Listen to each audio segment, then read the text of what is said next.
अगर YouTube shorts बनाने के बाद वो कुछ 100 व्यूज़ पर आकर रुक जाते हैं तो ये विश्लेषण बिल्कुल सही जगह है। आज हम उन नई एकदम मॉडर्न स्ट्रैटेजीज को समझेंगे जो एक्सपर्ट्स के हिसाब से शॉर्ट्स को वायरल करने में वाकई मदद करती हैं। अक्सर क्रिएटर्स के साथ यही होता है ना, शॉर्ट्स बनाए, अपलोड किए और फिर 200-300 व्यूज पर आकर गाड़ी रुक गई, उसके बाद एकदम सन्नाटा। और ये बात सच कहूं तो बहुत ज्यादा फ्रस्ट्रेटिंग हो सकती है।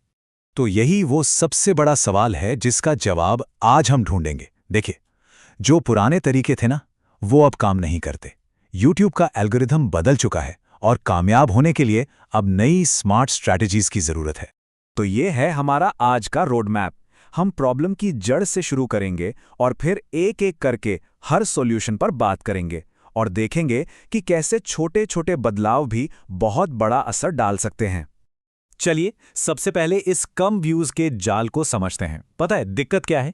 कई क्रिएटर्स आज भी वही पुराने तरीके इस्तेमाल कर रहे हैं जो अब आउटडेटेड हो चुके हैं। YouTube का एल्गोरिदम तो लगातार बदल रहा है, तो हमारी स्ट्रैटेजी क्यों नहीं बदलनी चाहिए?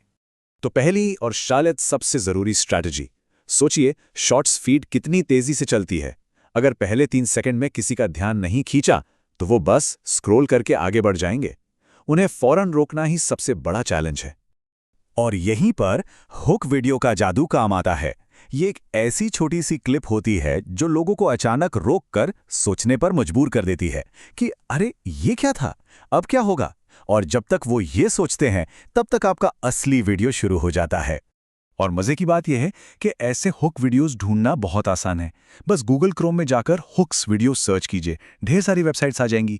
वहां से कोई भी क्लिप डाउनलोड करके अपने वीडियो के एकदम शुरू में लगा दीजिए। बस इतना ही करना है।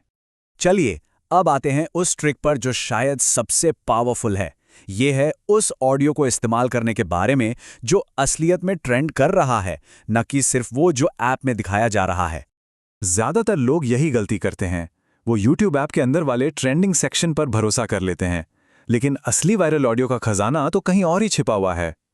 तो वो असली खजाना यहां मिलेगा। क्रोम में सर्च करें YouTube चार्ट्स।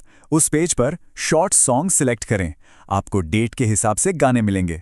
अब उन गानों पर ध्यान देना है जिनके आगे एक हरा तीर बना हो। इसका सीधा मतलब है कि वो गाना रॉकेट की तरह ऊपर जा रहा है। और इस स्ट्रैटेजी की ताकत को हल्का मत समझिएगा। जैसा कि स्क्रीन पे दिख रहा है, एक टॉप चार्टिंग ऑडियो को इस्तेमाल करके एक अकेले शॉट पर 39 करोड़ व्यूज आए। ये कोई तुक्का नहीं है, ये एक स्मार्ट स्ट्रैटेजी का सीधा नतीजा है। ठीक है, वीडियो बन गया, ऑडियो भी मिल गया। अब आते हैं अपलोड प्रोसेस पर। इस दौरान कुछ बहुत ज़रूरी स्टेप्स हैं जो एल्गोरिदम को बताते हैं कि आपका वीडियो अच्छी क्वालिटी का है और इससे वायरल होने के चांसेस बढ़ जाते हैं। सबसे पहले टाइटल, वो ऐसा होना चाहिए जो लोगों में क्यूरियोसिटी जगाए। माय यूट्यूब अर्निंग्स लिखने की जगह अगर लिखा जाए यूट्यूब 1 मिलियन व्यूज के कितने पैसे देता है, तो लोग क्लिक जरूर करेंगे। अगर टाइटल समझ ना आए तो चैट जीपीटी जैसे टूल से मदद ली जा सकती है, वो कमाल के आइडियाज देते हैं। अब बारी है हैशटैग्स की। ट्रेंडिंग हैशटैग्स ढूंढने का सबसे अच्छा तरीका है कि सीधे शॉर्ट्स फीड में ऊपर ट्रेंड्स पर क्लिक करें।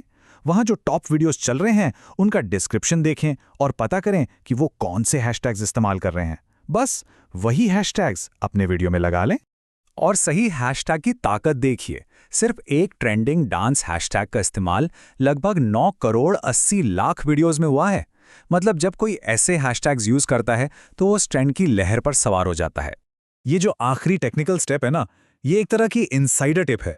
वीडियो को सीधे पब्लिक नहीं करना है, उसे अनलिस्टेड करके अपलोड करें और कम से कम 1 घंटे के लिए छोड़ दें। इससे होता यह है कि YouTube के एल्गोरिदम को वीडियो को समझने का और सही ऑडियंस तक पहुंचाने का पूरा टाइम मिल जाता है। अब बात करते हैं उस चीज की जिसे अक्सर लोग नजरअंदाज कर देते हैं। ये है लोगों को वीडियो में शामिल करना, उन्हें सिर्फ दर्शक नहीं बल्कि एक पार्टिसिपेंट बनाना।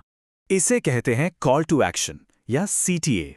मतलब शॉर्ट के आखिर में लोगों से कुछ करने के लिए कहना, लाइक, शेयर, लेकिन सबसे पावरफुल एक्शन है कमेंट करवाना। जैसे ये कहना कि अगर इसका पार्ट 2 चाहिए तो कमेंट्स में ज़रूर बताएं। पता इससे क्या होता है?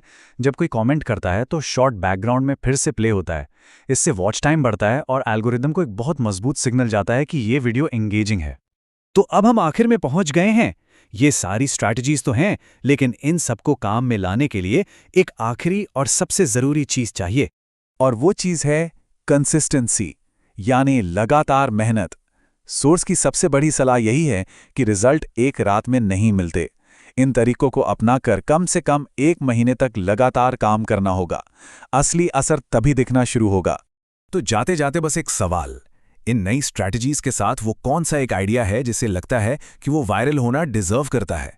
अब सारे टूल्स तो मिल गए हैं, बस उन्हें सही तरीके से इस्तेमाल करने की देर है।